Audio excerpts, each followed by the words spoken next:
দীর্ঘ ৩ মাস ২ দিন পর নিষেধাজ্ঞা শেষে আবারও মাছ ধরা শুরু হয়েছে কাপ্তাই লেকে।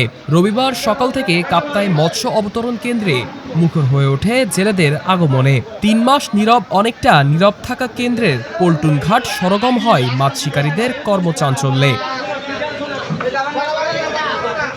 বাঘাইড়া, লংদু, বরকল সহ বিভিন্ন এলাকা থেকে ইঞ্জিন চালিত নৌকায় চাপিলা, কাচকি, আইড়, বাইম, ছোট চিংড়ি ও ফলি মাছ নিয়ে আসছেন জেলেরা।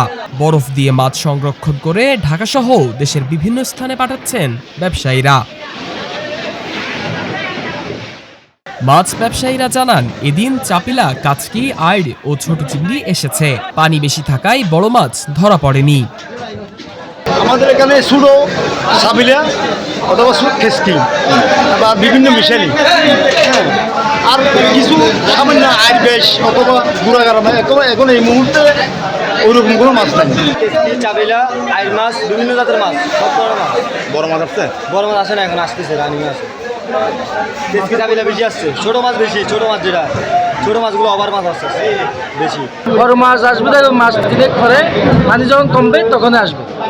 এখন ছোট মাছ বেশি, একদম ছোট মাছ। কাপ্তাই মৎস্য ব্যবসায়ী সমিতির সভাপতি বেলাল হোসেন জানান, লেকে পানি বেশি থাকায় প্রথম দিনে মাছের পরিমাণ কিছুটা কম, তবে পানি কমলে মাছের আহরণ বাড়বে বলে আশা করা যাচ্ছে। দীর্ঘ ৩ মাস পরে আমরা আবারও মাছ ধরা শুরু হয়েছে। আজকে প্রথম দিন। লেকে পানি হওয়াতে মাছের সংখ্যা বৃদ্ধি হলেও ধরা পড়ছে কিন্তু কম। তবে এটা আমাদের পজিটিভ সাইড। তার মানে পানি যদি কম হয়, হঠাৎ করে মাছ যদি বেশি ধরা পড়ে, বাজারজাত করতে আমাদের অসুবিধা হয় এবং আমরা ব্যবসায়ীরা ক্ষতিগ্রস্ত, লস খাই। এখন যদিও মাছ কম হয়, আমাদের ব্যবসা কিন্তু আশা করি ভালো হবে।